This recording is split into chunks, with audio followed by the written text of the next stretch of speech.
I want to start by thanking you for coming out on a rainy night. We've been in California long enough to know that rain is a problem, even though I grew up in a very wet climate. And so thank you very, very much for doing that.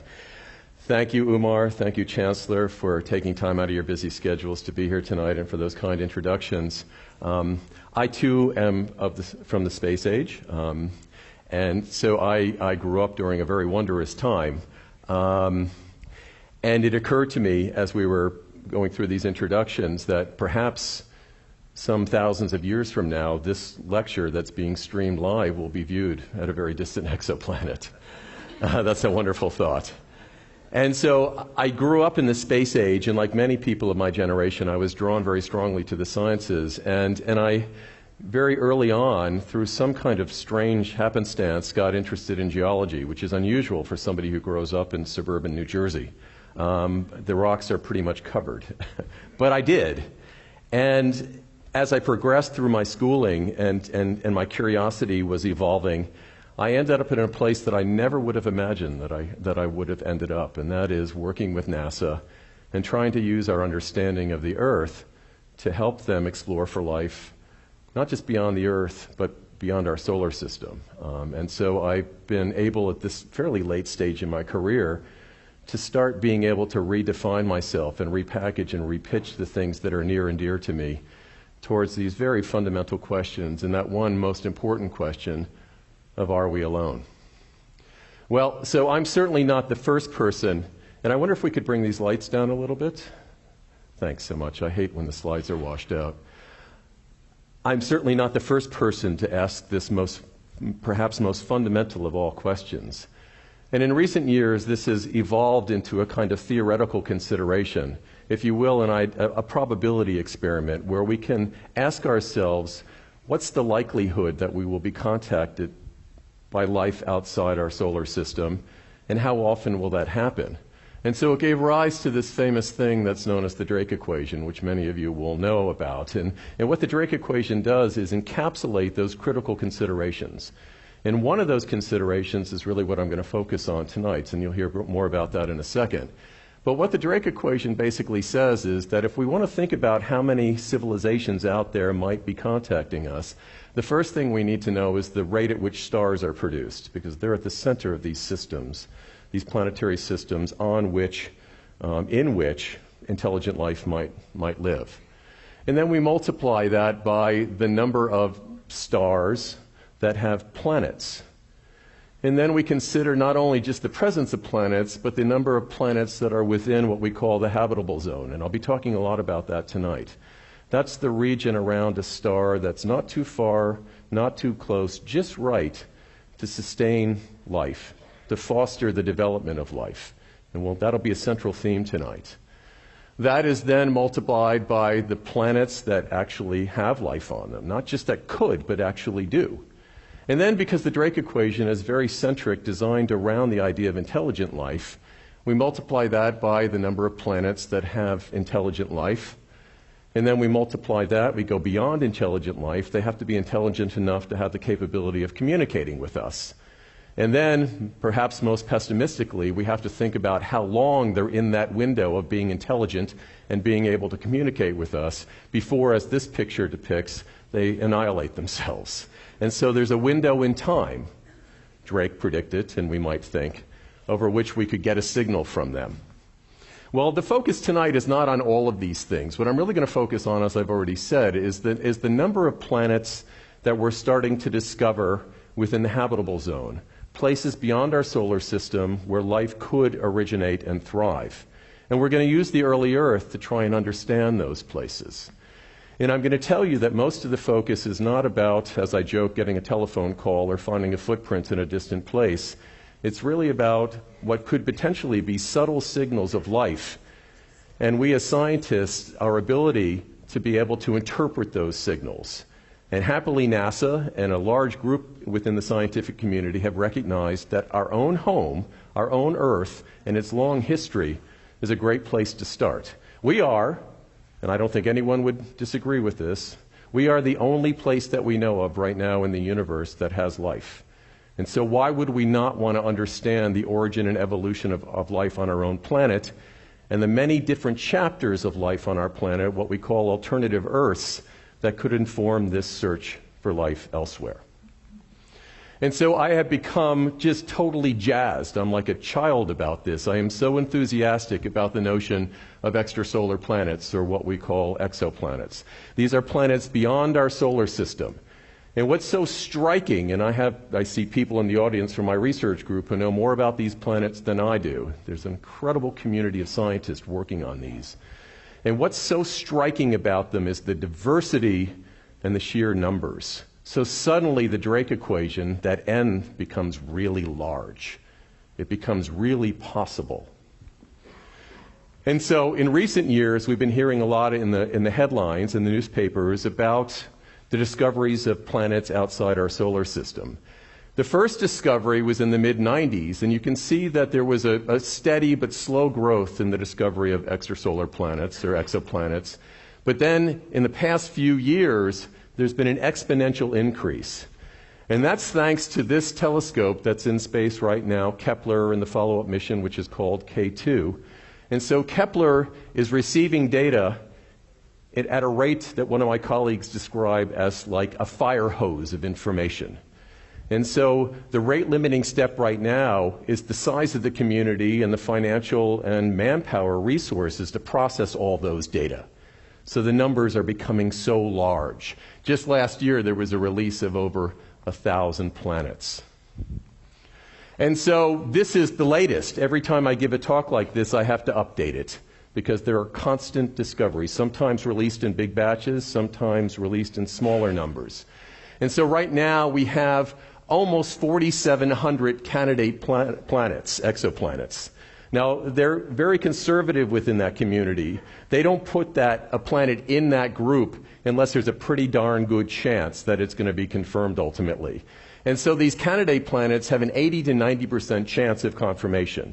We're already pretty sure that they're going to be confirmed. But if that doesn't impress you, this will. We have almost 3,500 confirmed planets. 3,500 planets outside our solar system. And what's really cool about that is that there are different types. The big ones are often the easiest to discover, but the technology is so sophisticated that we can now detect things the size of Earth or even smaller. And so there are many, 350 already confirmed what we call terrestrial planets. These are the rocky planets. They tend to be smaller. The 4 inner planets within our solar system are rocky planets. The Earth is the classic example of that. And so we are recognizing in large numbers planets that are potentially Earth-like, which means they may have the potential of being habitable and even inhabited. And so I did a quick calculation last night, and those of you in the audience who live and breathe this stuff might challenge a couple of zeros one way or another. But the information that we have now is mostly coming from Kepler, some ground-based telescopes, but mostly from Kepler. And it's only looking at 150,000 stars within our own solar system, within our own galaxy.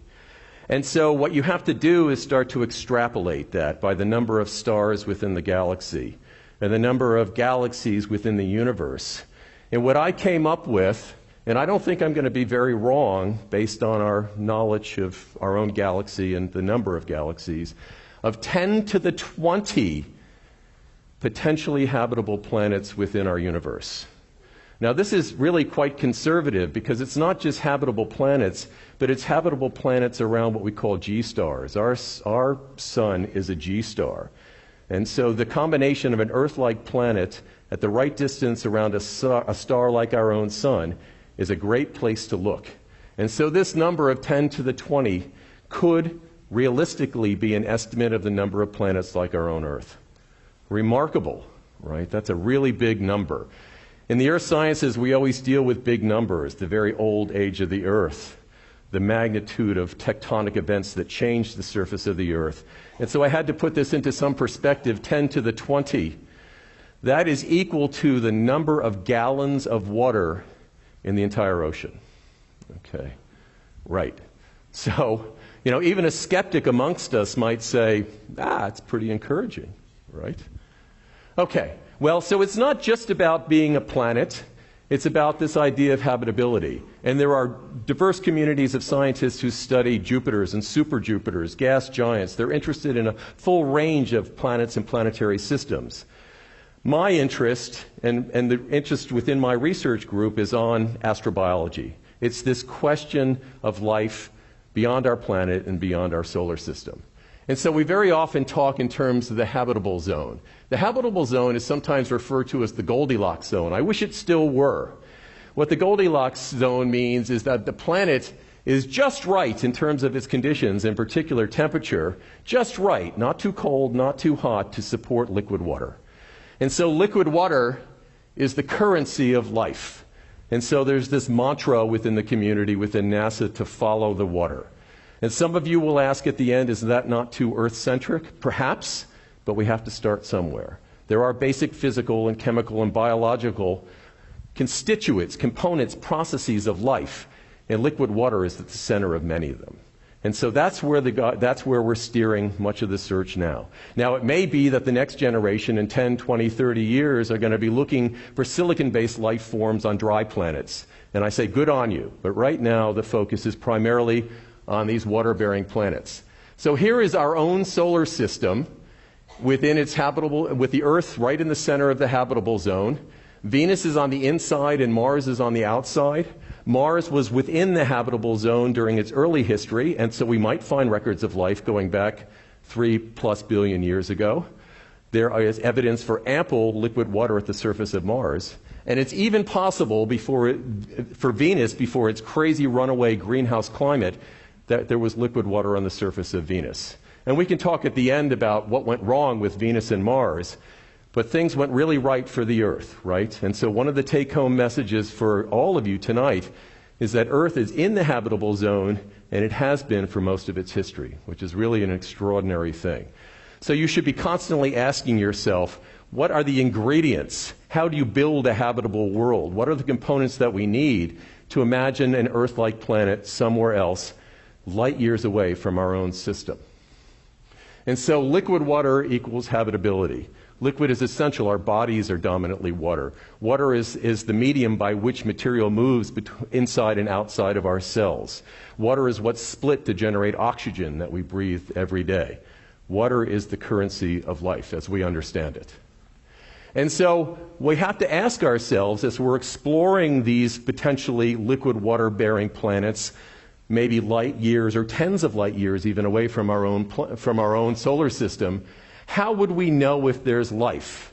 And so at the center of this is this basic idea of the biosignature.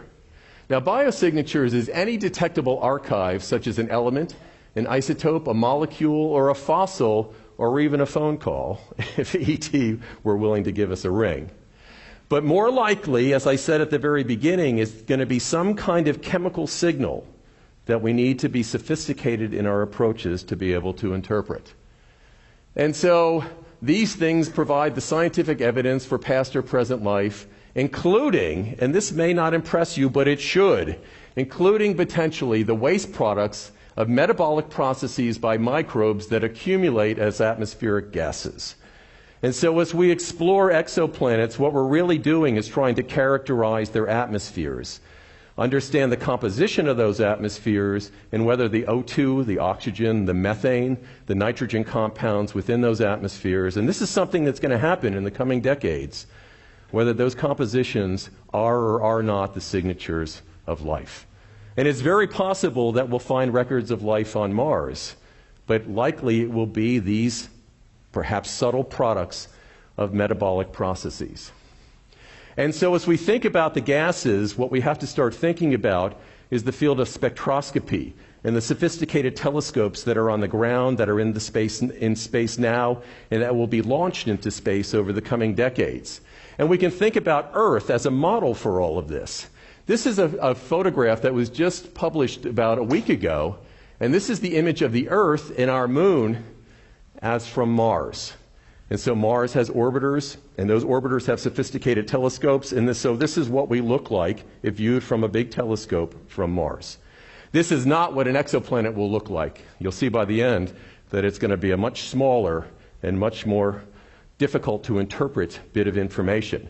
But if we look at the Earth and we were to characterize our atmosphere, we would see O2 and methane and nitrous oxide and ozone. These are all things that could be, but don't necessarily have to be signatures of life. So we have to be ever challenging and discerning.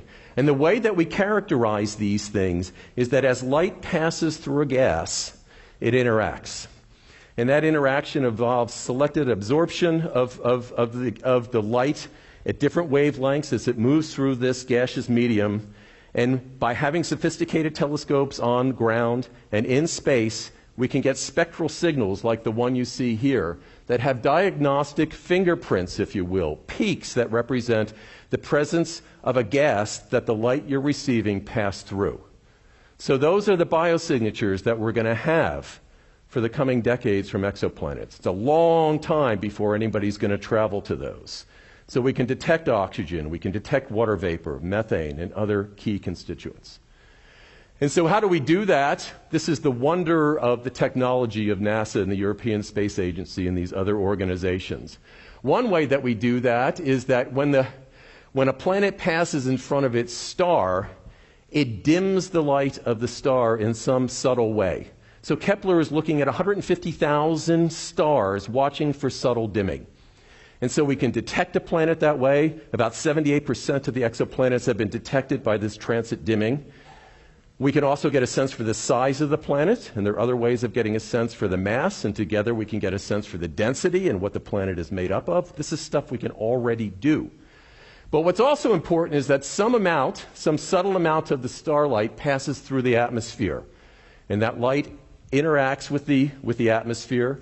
There's absorption. We get diagnostic spectral fingerprints that from a telescope would allow us then to identify the gases within that atmosphere. So that's called a primary eclipse, when the planet moves in front of the star. There is also a secondary eclipse when the planet moves behind the star. So think of it this way. Initially, you're getting spectral data as the planet is coming close to the star, that is from the star itself, but also reflected from the planet's surface, much the way we look up at the moon and we see starlight or sunlight reflected from the moon.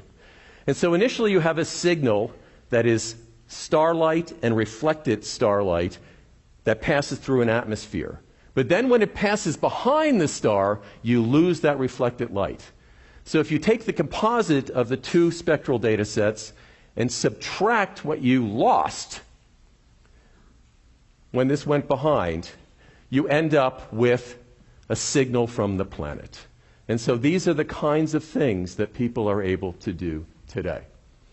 And so just so you know how sophisticated these instruments are, we're talking about doing these spectral analyses on planets that are light years and even tens of light years away. This is a Venus transit. And so we can look at Mercury moving in front of our sun, and we can look at Venus moving in front of our sun. Venus has a size almost exactly the same as the Earth. And so as we look at Earth-like planets moving in front of stars in distant solar systems, this is the kind of thing that we're looking at. The most exciting frontier, as I finish this discussion about exoplanets, has to do with the notion of direct imaging. The ability to look specifically at a planet and not have to filter out all of that energy coming from the star itself. And so this is the stuff that's like science fiction to me. It's extraordinary. People at JPL, as we speak, are designing these things that are called star shades. And basically what happens with the star shade is that when you launch a telescope with the ability to make spectral analyses, at the same time you launch what is essentially a big disk. And it has a flower shape because that minimizes diffraction of light around the edges. So what you really have to imagine is that, let's say that it were sunny. We haven't had that for a long time, but let's say that it were sunny, and you hear an airplane and it's flying near the sun, and you want to see that airplane, or like as I'm looking up now, the first thing you would do is hold your hand up and shield the sunlight, which would enable you to see the plane flying close to, towards, or away from the sun. That's what the star shade does. So in perfect coordination, it flies about 20,000 kilometers away from the telescope. It blocks most of the starlight, and it enables you to then get a more direct image of the planet itself. Now, what's amazing about that is that's 20,000 miles, but the distance between the star shade, the hand, if you will, and the planet itself could be tens of light years away. So imagine the positioning systems required to coordinate that, and then to move to another one, and move to another one. This is what NASA's doing now. And so, as we move forward then through the rest of the talk, what I want to do is, now that you, I hope, are convinced that there are a lot of planets, there are a lot of terrestrial planets, there are a lot of terrestrial planets within their habitable zones, there are a lot of planets that should have liquid water at their surface, and it's very possible that that liquid water is harboring life. What we're going to do now for the rest of the talk is talk about the atmospheres that might be on above those planets, and how the Earth is going to help us understand those.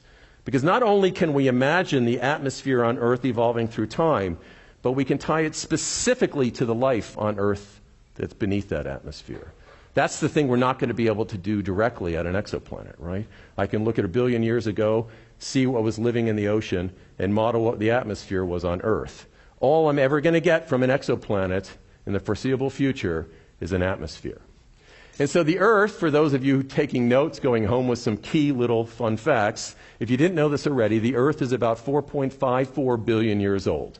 We know that with good certainty based on a number of different criteria, including what I'll show you in a second, the fact that we have dated Earth materials, not brought in as meteorites, but Earth materials that are 4.4 billion years old. And so maybe someday we'll find something this old. But this is how far back our system goes. And we're going to explore the notion that the atmosphere of the Earth has changed through time, and that those changes in the relationship to the ocean and life beneath are the things that we need to do to explore for life on exoplanets. Now, lest you think that this is a huge amount of data, I've already convinced you that these are really difficult measurements to make. This is what our atmosphere looks like. This is a sunrise. This shadowy area is the Earth itself, and this thin blue line, as it's often referred to, is the atmosphere. So these are the kinds of atmospheres that starlight might pass through, giving us a diagnostic spectral signal that would allow us to identify oxygen on something light years away. And so, as we bring it back home, one of the most interesting things that we have to think about is why we have a moon. And so it's pretty well accepted within the scientific community right now that within the first 100 million years of Earth history, now that seems like a long time, but remember, we're 4.5 billion years old. Within the first 100 million years of Earth history, we were hit by a Mars-sized object. That Mars-sized object is now romantically known as Theia, which in Greek mythology is the mother of the moon. And so the thoughts on these things, the ability to constrain these systems are ever evolving. And what we know now from data just generated within the past year is that the compositional similarities between the Earth and the moon that formed from this material, this ejecta that eventually condensed into our moon, the similarities between the two are strong enough that we know that it was a direct hit, not the glancing blow that this figure shows. So we're constantly rethinking these things and trying to bring new kinds of data to bear on fundamental questions. Now, what has long been the sense within the community is that the first 500 million years of Earth, as it cooled, as it was subjected to a Mars-sized object impact, as other impacts were happening with great frequency, the long-held paradigm was that the early Earth was hellish. And so again, these romantic names that we in the community use, this is widely known as the Hadean, named after Hades. Because the world was, as people imagined, up until very recently, pretty hellish. Frequent impacts, our moon was already there. Rather than oceans of liquid water, we had oceans of molten rock and lots of volcanism, and not a particularly good place to establish life. So there's always been this conundrum. If the early history of Earth was really terrible, why do we have records of life that go back, as you'll see in a second, potentially more than 4 billion years? So there's been a lot of challenge to this. And much of that challenge comes from labs that use these grains. Now, I'm not going to give you a geology mini lecture, but what I'm going to tell you is that these grains called zircons are a zirconium silicate mineral, and they're common related to impacts, and they're common even today related to volcanic activity. And these zircons are incredibly resilient. So they can form billions of years ago and capture a chemical environment at that time and be found billions of years later and yield the message of what was going on all those years before. And so we find these zircons in lots of places. Most famously, very old zircons are found in northwestern Australia in an area called the Pilbara. And so these are zircons that are very, very old, and they have been dated back to 4.4 billion years ago. So if anybody says they don't know how old the Earth is, we've actually dated material collected from the Earth, not delivered from outer space, but formed here, that's 4.4 billion years old. Now, the other exciting message about these grains is that they contain a chemical signal that I'm not going to discuss in detail. It has to do with oxygen isotopes. But what that chemical signal suggests to us, pretty convincingly, is that we had a hydrosphere going back maybe 4.3 billion years ago. So what does a hydrosphere mean? It means that we had a surface of the Earth that was covered with liquid water, arguably with oceans, at 4.3 billion years ago. A lot different than that. And so now there is this common idea that the early Earth may have had oceans. There's our moon. It's already formed. There was lots of volcanic activity. It was not today's world, but it just may have been a world that was conducive to the origin and sustainability of life. And so that fundamental question of how did it start and how did it survive? And so it's remarkable that we would have liquid oceans going that far back, because what we know from looking at stellar evolution, we can look at stars throughout the galaxy and see them in their various stages of formation. And there's no doubt about this. What we know is that our sun has gotten warmer over time. In the earliest portion of our history, the sun was only 70% as bright as it is today.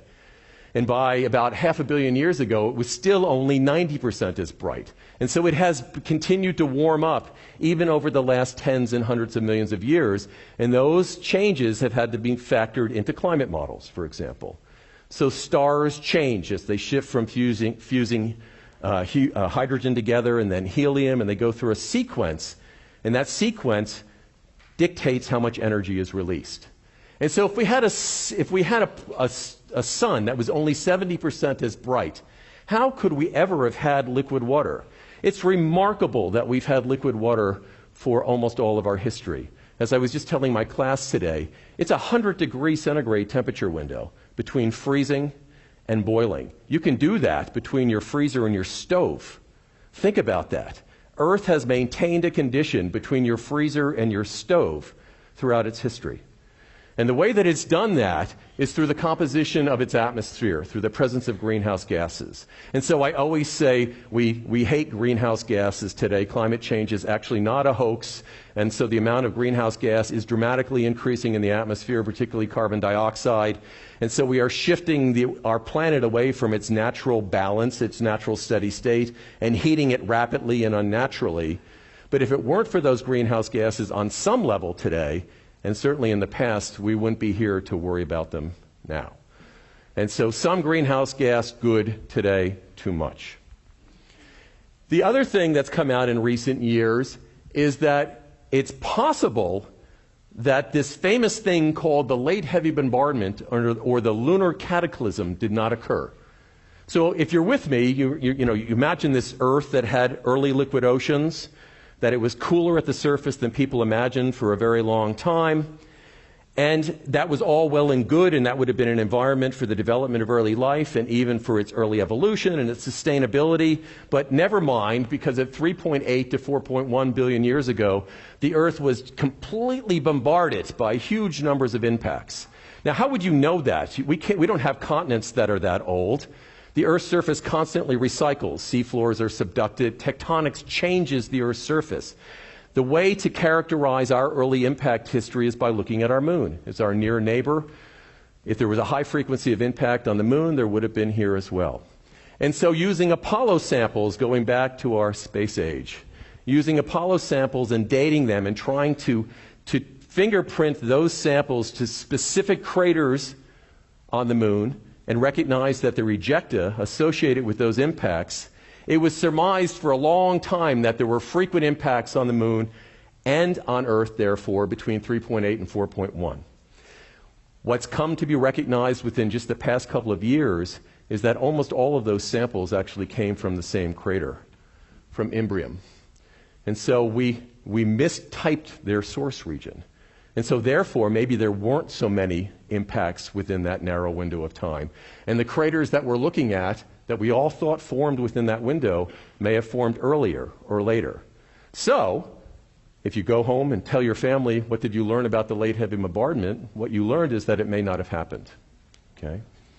And so we had liquid oceans. We didn't have a Hadean world in the hellish sense. We had the possibility of early evolution, origins and evolution of life. And we didn't have a late heavy bombardment that said, never mind, you're going to have to start all over again. The other thing that we may have had, and this is even more controversial than some of the information, most of that stuff is pretty well established. This less so. But those same zircon grains, those little magic repositories of information, those recalcitrant, resistant archives of our distant past, also suggest that we had an early magnetic field, going back, again, maybe into the Hadean, back 4 billion years or more. Now, why is that important? It's because of what this image, this artist's rendition captures. This is our magnetic field. These yellow lines coming out are the solar winds, the charged particles that are being emitted by the sun all the time. If we didn't have a magnetic field, those solar winds would sweep away our atmosphere like nothing. And that's very possibly what happened to Mars. Mars is small, it cooled quickly, it may not have had the same internal heat generation, so it didn't have what we have, which is an outer core rich in iron that moves around. It's liquid.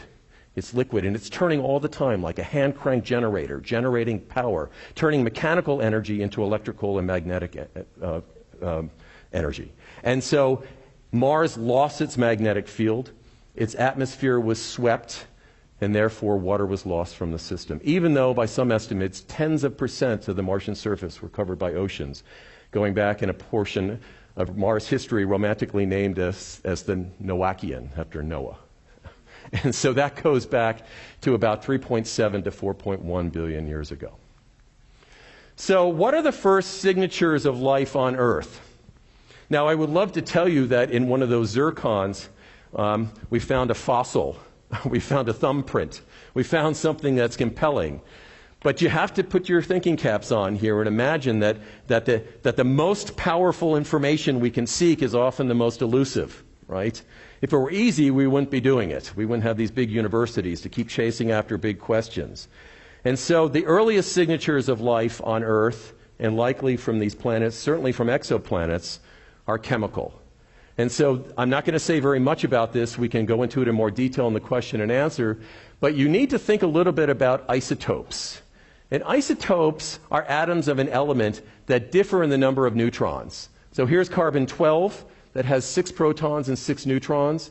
Here's carbon-13 that has 6 protons and 7 neutrons. They have the same number of protons or they wouldn't both be carbon. But they have different numbers of neutrons, which means they have different masses. That's all you need to know. And then add on to that this idea that through chemical and physical and biological processes, you can discriminate between one isotope or another. They have different masses. And that's what life does really, really well. It favors light isotopes. It's easier to break the bonds that are involved in the metabolic reactions. And so when we go from carbon dioxide in the atmosphere to sugars, to the basic primary production structure of life on Earth, we enrich the glucose, we enrich the sugar in carbon-12. So that's a signature of life, a strong enrichment in the light isotope in the product relative to the parent carbon dioxide. And these are the first records of life that we have on Earth. And they go back now again to these zircons, a 4.1 billion-year-old zircon that contains little carbon inclusions that suggest carbon-12 enrichments, that light isotope, that could reasonably be attributed to early photosynthesis or some other carbon fixation pathway. So there's another take-home message. If someone says, what is the earliest evidence for life on Earth? It's potentially 4.1 billion-year-old evidence for light carbon fixation through metabolism. Now, those zircon data are few and far between. There are just a couple of numbers. They were generated by our friends at UCLA. More convincing are records that come from southwest Greenland, where you can see organic-rich layers occurring within sedimentary rocks, and those show the same carbon-12 or C13 carbon-12 enriched or C13 depleted signatures that we see in those zircons. So maybe the first convincing evidence for life on Earth is 3.7 billion year old isotopic signals. Well, if that's too cryptic for you, say, well, I'd like something I can hold in my hand. I don't want to have a mass spectrometer to be able to characterize whether there's life or not. By 3.5 billion years ago, we have, and this is a picture that I took, we get to travel to wonderful places, a very famous location, again in northwestern Australia, 3.5 billion year old unit called the Apex Chert. Now, the Apex Chert is a silica-rich rock, right? And these samples probably formed in a high-temperature, hydrothermal vent kind of environment that wasn't too hot to preclude life, maybe something like Yellowstone. And trapped within those hard, cherty rocks, if you cut a thin section through them and put light through on a microscope, you can see these little filamentous structures that have been widely regarded as the first fossil evidence, not chemical, isotopic, but first fossil evidence for life on Earth.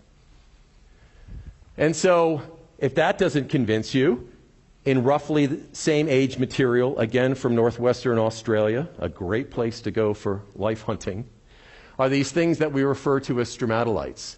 Now, conveniently, one of the best modern stromatolite locations is also in northwestern Australia, the famous Shark Bay. And so these domal structures that you're looking at in this intertidal zone are layers of bacteria that form and then trap sediment, and then another layer comes across. Imagine this slimy film trapping sand as it's moving across, and then another layer, and then another. And it accretes and accretes and accretes over time so that you get structures like that when you cut them through the middle. And so these rocks from 3.5 billion year old Australia are just cross-sections of these kinds of structures. So microbial buildups, 3.5 billion years old. Well, in a paper that was just published a few months ago, ever trying to push these things back, stromatolites, possible stromatolites, have been described from that same region in southwestern Greenland, and these are 3.7 billion years old. There's a bit of an irony in this because this was a very exciting discovery. It's a location that's small that people have been going to for years and years and years because it has some of the oldest records of things like those carbon isotopes. But only recently did they find these because if you can see right up there, it's an area that was just exposed because the Greenland ice cap is receding because of global warming. And so this horrible thing that's happening has given us a new window to early life. Well, as we then start moving forward in geologic time, the best guess from my research group is that oxygen was first produced, and it was produced by cyanobacteria, photosynthetic process, about 3 billion years ago. But it didn't first accumulate in the atmosphere until about 2.3 billion years ago. So the first 2 billion years of Earth history, we had no oxygen in our atmosphere. Talk about alternative Earths, right? I've already talked about a sun that's getting hotter, an Earth's interior that was cooling, an atmosphere that went from oxygen-free to oxygen-rich. Yet through all of that, we stayed in that 100 degrees temperature window that kept the Earth's surface warm enough to have liquid water, despite all of those changes. So oxygen began to be produced, and it accumulated in earnest about 2.3 billion years ago. And in a story that I just talked to reporters about today, because there's a new paper that just came out with a new kind of geochemical data, the suggestion is that oxygen rose and then fell. And my research group has really been focusing on this Earth's middle chapter. Now, why do we care about this time period from 2.0 to 1.0 billion years ago? Why is that so special? Well, because it is the time period in which eukaryotic organisms first appear. Now, eukaryotic organisms are what we are, right? We have more complex cells. We have membrane-bound organelles, including a nucleus with genetic material. We have mitochondria, the workhorse of the cell. And so everything up to this point was prokaryotic, bacteria and archaea. And so now, during this middle chapter, when oxygen may have been very low, we see the evolution of the first, if you will, complex life.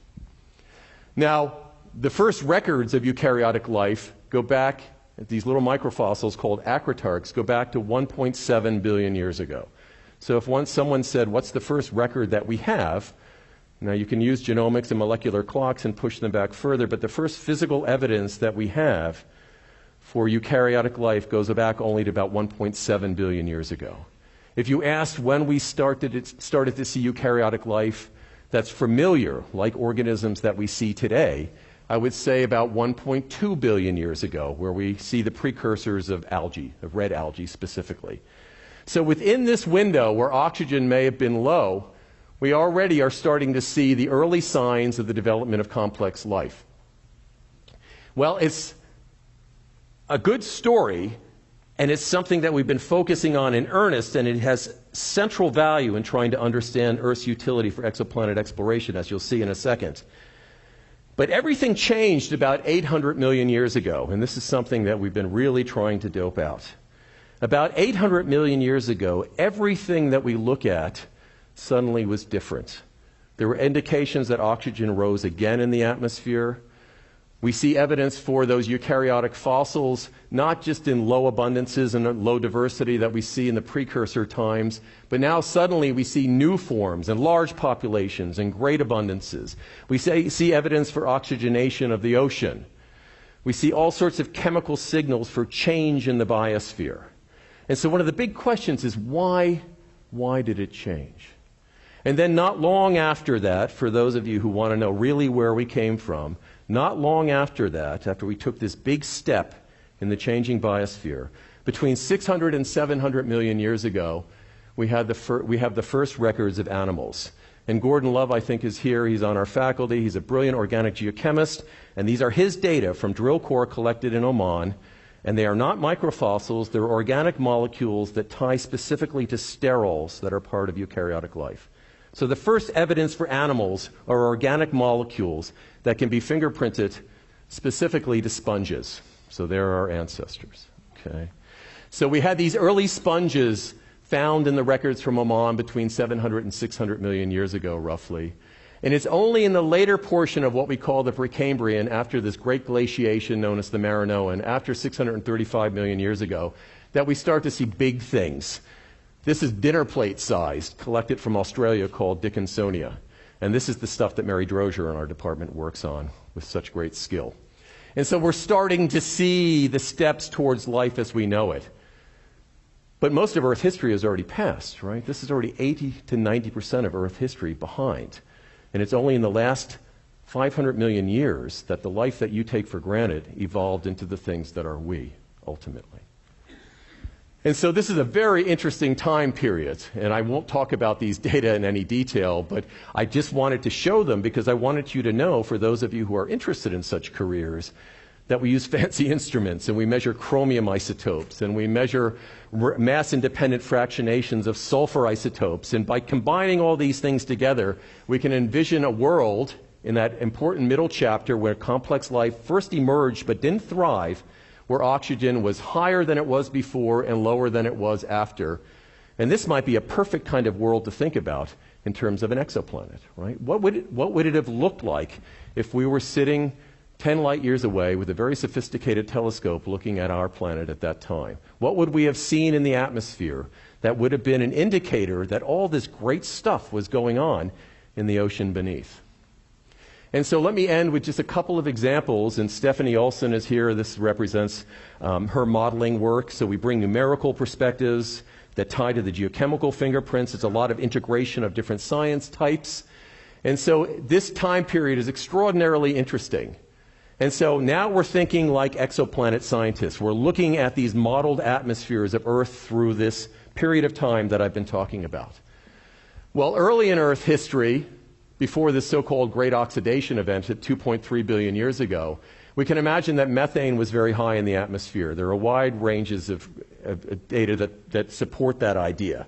And so that could have been the important, or one of the important greenhouse gases that kept the liquid oceans on the early planet, that helped keep it warm.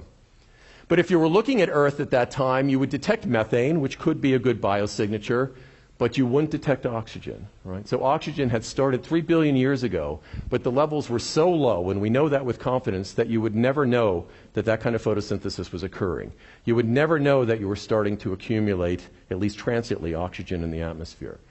When we go to this boring billion time, and it's often called the boring billion because there's no record of glaciation. It's a billion-year period.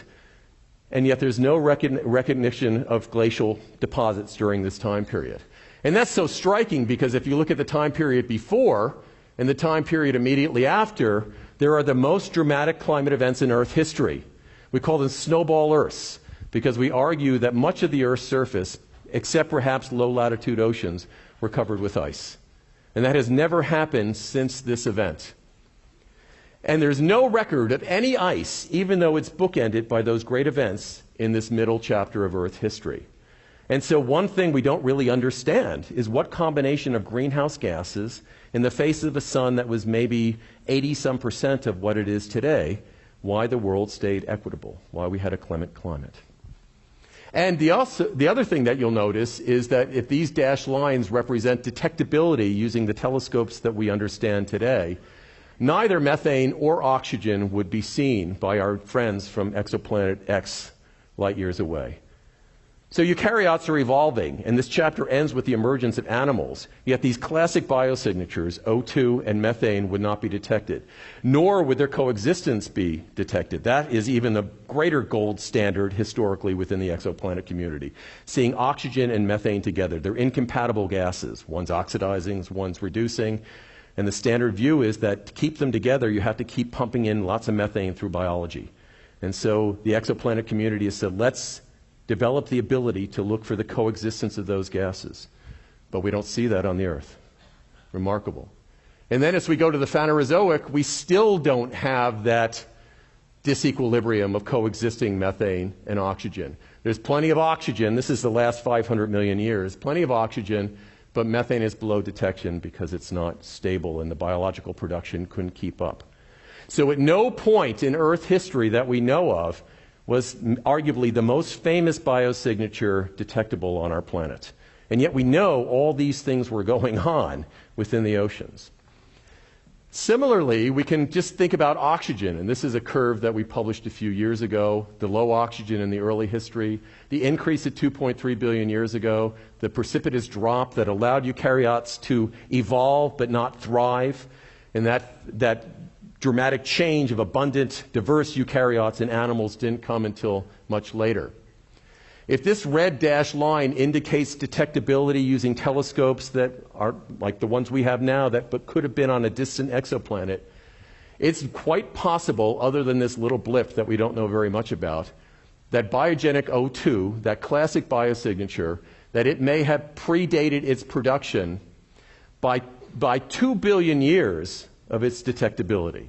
And so here's the early production, maybe going back 3 billion years ago, but the accumulation is way below detection, and this is way below detection. So the first production of oxygen may have preceded its detectability by 2 billion years. Well, so, when we give these talks, people say, well, that's very pessimistic.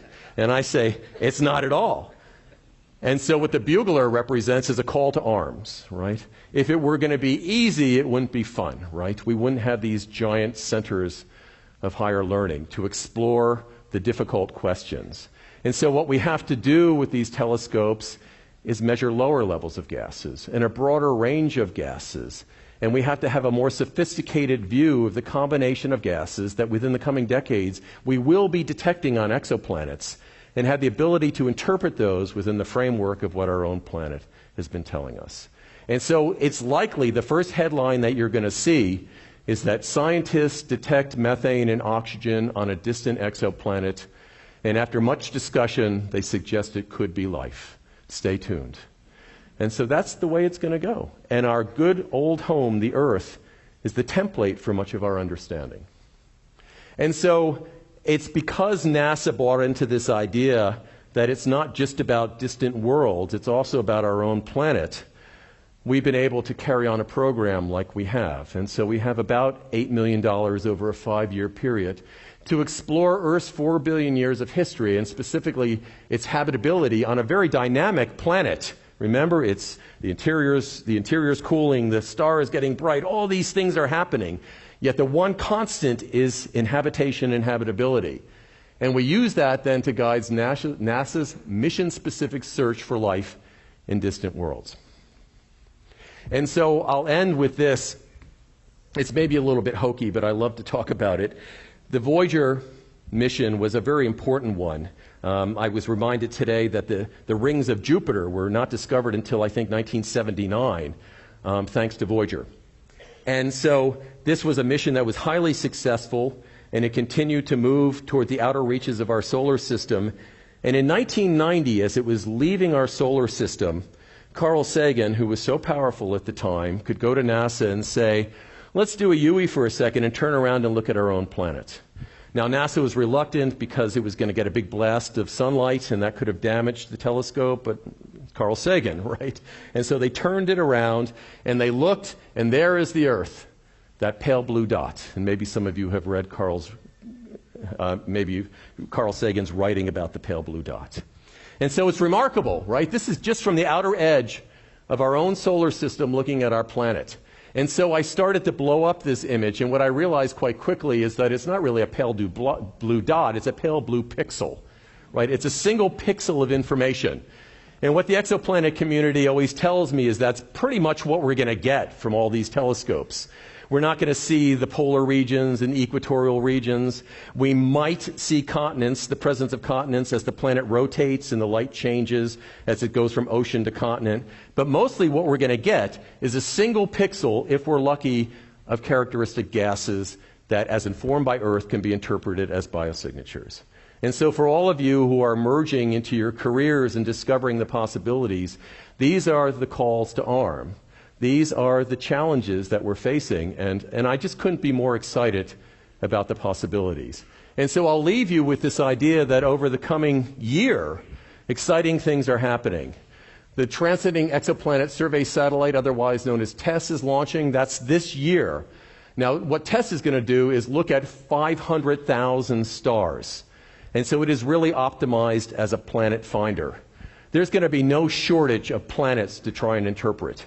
And so that it doesn't end up just being a bookkeeping exercise, what all of us have to do as thinking humans is come up with a way of evaluating those planets, identifying that they're terrestrial, that they're water-bearing, and that they might have signature gases that would allow us to come up with that headline that says, gases discovered on exoplanet 10 light years away, unequivocally attributable to life.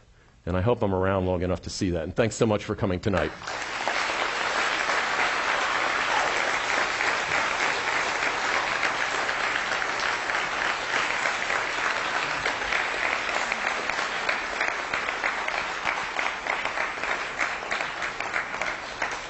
I think the way I'm chairing this lecture series, so usually this is when I jump up and I ask people if they have questions. So I'll just do that myself.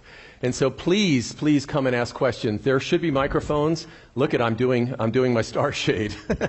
There's a microphone there, and there is a microphone there. And the reason that you have to use the microphones is that we're live streaming. So even if I could hear you, the people on that exoplanet long way away 1,000 years from now want to hear your question as well.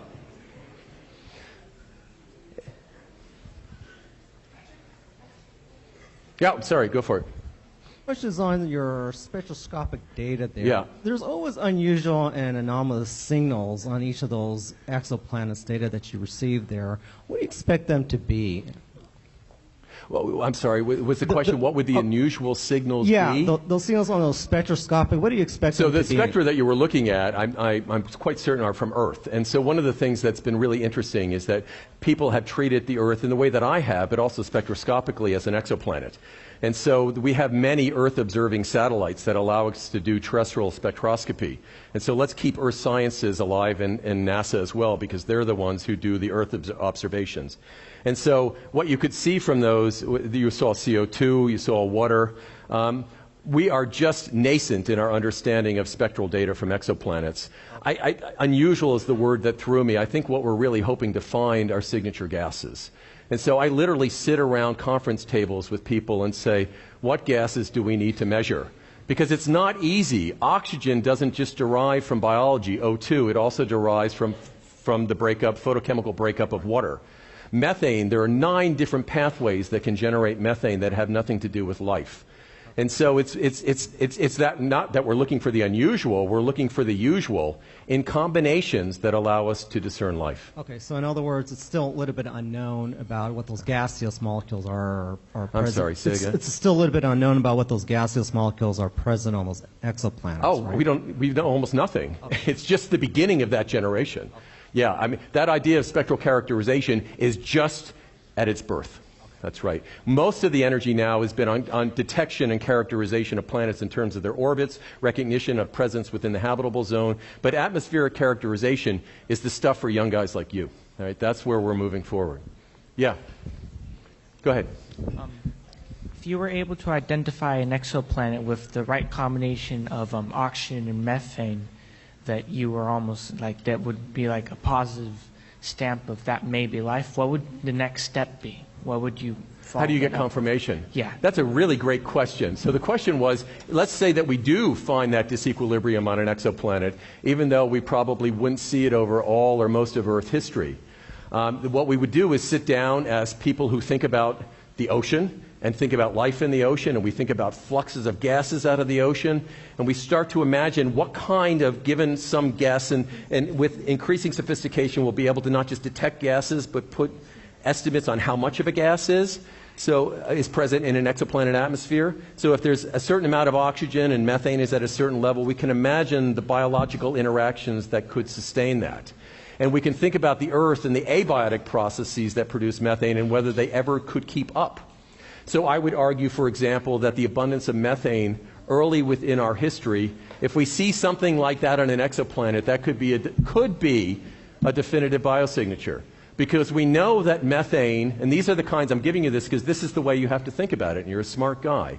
So we know that methane that is fluxing into an atmosphere that doesn't have much oxygen doesn't have ozone as well. And so the methane breaks down through photochemistry. It's hard to keep the concentrations high. And so the best way to keep them high is to keep pumping it out. And maybe volcanoes can't do that at a rate that life can.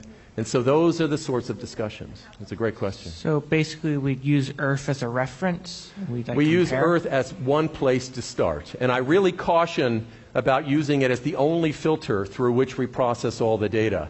But it's a pretty damn good one to start with. That's my take. Okay. Yeah. Thank you. Yep. Hi. Hi. When you're considering the extreme circumstances that, and specific circumstances that you need to create life, as well as ideas like the Fermi paradox, where that detail the unusual absence of biosignaling from other exoplanets, would you ever consider that we may be overestimating the potential of life? That's a really great question. It's, you know, it's, and I optimistically would like to think no. But what I might say pessimistically is that the Earth is an extraordinary place, right? So we are dead set in our habitable zone. We've had an amazing sequence of feedbacks that have allowed the Earth to stay within a narrow temperature range over its very long history. And one of the things that's most central to sustain life on our planet is that we have plate tectonics. We live a stone's throw away from a plate boundary. And so this is a plate boundary, our San Andreas and San Jacinto Fault, where plates are sliding past one another. In other places, like the Himalaya, plates come together and they drive up mountain ranges. And those mountain ranges weather and erode, and they put nutrients back into the ocean. And so you could make the argument that if a planet doesn't have plate tectonics, it can't keep delivering nutrients to the ocean, phosphorus in particular, that they're lost. And so you might need to have signatures in atmospheres of exoplanets that tell you also that there's tectonics going on. And so it's a combination of a lot of different things. And that's not even mentioning this greatest unknown of all, of how it got started, right? And so there are a number of different scenarios about abiotic materials coming together to generate proteins and something that we know as life. Some of that for Earth involves delivery from other worlds, panspermia. It's not life, but it's the building blocks of life, amino acids. You can generate amino acids on our planet without life. And that was demonstrated famously in the Miller-Urey experiment, where they took a primordial atmosphere and sparked it with electricity to simulate lightning and generated amino acids. And so you have to ask yourself that fundamental question of what was most right about the early Earth that got things started, and then what allowed it to sustain. And so I think of those 10 to the 20 planets, it's going to take a lot of things to come together to generate an Earth. But that's a really big number, right? It's a really, really big number. And in the specific case of us, what Yeah. do you propose humanity's role is in either distributing life among exoplanets or not doing anything at all? Well, all I can do is speak from my own personal view. So I know Elon Musk, if he were here, might have a different view. I'm not a huge advocate of colonization. I don't want to be fuddy-duddy about that. But my biggest concern is that we protect our own planet. And so I don't find much solace in this idea that we can keep moving beyond our own planet. Someday Mars will be colonized, but Mars doesn't have a magnetic shield. I was just reminded today that it doesn't retain its atmosphere very well. So we could terraform it and make it Earth-like, and it's not clear that it would retain that atmosphere for very long. So I think, we have to say that this is the planet that we have. And most of the efforts that I'm involved with as we think about Mars, and Kevin Hand, who's coming here to talk about icy moons, he's a genius. Fantastic stuff. This idea of looking at plumes of water, and not just liquid hydrocarbons, but water coming up from sub-ice oceans, and sampling those for the organic materials that could be the building blocks of life or signatures of life. As we think about all of these places, what my community is most concerned about is contaminating them. And so there's this whole idea of planetary protection, and one of the roadblocks for really aggressive exploration for life on Mars is that the best places to go to look for life, the planetary protection people say you can't go there because the risk of contamination is too high. And so there's this give and take within that community, as there has to be. We could have an hour-long debate, and we will, I think, as this series progresses, about planetary protection and whether it's a good thing, a bad thing, and when do we say enough is enough. Yeah. Thank you. Is the moon a habitable zone? No, no, the moon doesn't have much of an atmosphere. It's pretty darn cold. We could live in a bubble on the moon, but no. There have been discoveries recently that it's not quite as miserable a place as people imagine. There's actually water within the rocks of Moon, and in theory, if you were living there, you might be able to come up with a way of extracting that water. It's hard to imagine modifying the atmosphere so you could be walking on the lunar surface without an oxygen tank. I think we could set up stations on the moon, and a very popular idea is to set up stations as a sort of a way station, a stopping point on the way to Mars. And I think that's great, and I would love for us to go back to the moon, if only to resolve further the issue of the late heavy bombardment. And we can put telescopes. There's discussion about putting telescopes on the dark side of the moon. What a great place, a stable base to put an exoplanet observing telescope. So I don't think that's going to solve our environmental problems, but I can imagine maybe within your lifetime that people might be living for short terms on the moon. Yeah. If Earth were to leave the habitable zone like Mars did, how would our environment change? I think we'd be, I was going to use a word, I won't use it. We'd be in trouble. You can imagine what the word was. We're pretty good, right? I mean, we have a great sun, right? We have a G-type star. My son says, "Is it going to go away?" I say, "No, not for a long, long time. We got billions of years, so we have a good sun, good delivery of radiation, and we have a liquid outer core that is full of iron and nickel." And that's the key thing. It's that liquid core of iron that's churning constantly, that's generating from mechanical energy, the churning, electricity in a magnetic field. And so that magnetic field is protecting our atmosphere. Mars lost its magnetic field. And there are various reasons for why that may have happened, but most likely it just cooled.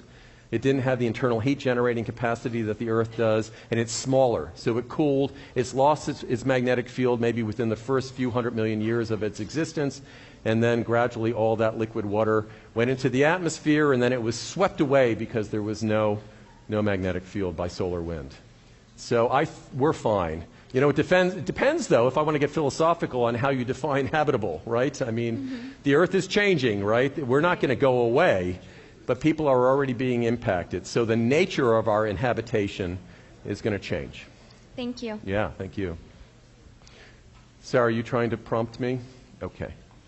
Let me take... The planet hunting satellites like TESS and Kepler. Yeah. when we're looking for planets, are we only looking in the visible spectrum, or are we looking in the higher and lower ranges? No. And I'll connect you up with Eddie, who is a spectroscopist par excellence. But no, it's in the UV and infrared. And so different telescopes have different ranges of detectability, and they're optimized for the particular gases that we're interested in looking at, for example. So James Webb is pretty good. But the things that are going up in the 2030s are going to be planet characterizing machines. They might have star shades that allow us to do direct imaging, and there will be intense attention to the right kinds of energy, of light that needs to be characterized. It's not just in the visible range. A lot of the useful information, much of the useful information, is in the infrared, for example. Yep. Yeah. Hello. Due to the fact that water is basically the foundation of life, Right. and say hypothetically that zircon was not the major factor contributing to all of Earth's water, what other methods could possibly explain the creation of water on Earth as well as other exoplanets? So let me be really clear about that. The zircon is the recorder that we had liquid water on Earth. It has nothing to do with its generation. Okay. The liquid water on Earth, some of it comes from, much of it came early on from the Earth's interior. So it's called primordial water. So as we were delivered our initial load of materials, there was lots of water. And that water is volatile, and it moves towards the surface, and denser elements move towards the center. That's why we have a lot of nickel and iron in our core. And so there is this initial, I'd say, the hand we were dealt. But there is also a lot of water that comes from cometary impact. And so the combination of extraterrestrial delivery of water and what we had within our initial constituents are where those oceans came from. And it was the greenhouse gases that kept those oceans liquid. I should tell you, I didn't have the time to go into all these things, but there is the possibility on exoplanets of directly recognizing the presence of liquid water because of something that's called glint. And I keep looking at Eddie. He lives this stuff, and I'm so jealous that he's grown up in this generation. And so there is reflection of light that can actually identify in an exoplanet that there's a liquid ocean there. But the zircons just tell us that it was there. They don't have anything to do with its delivery.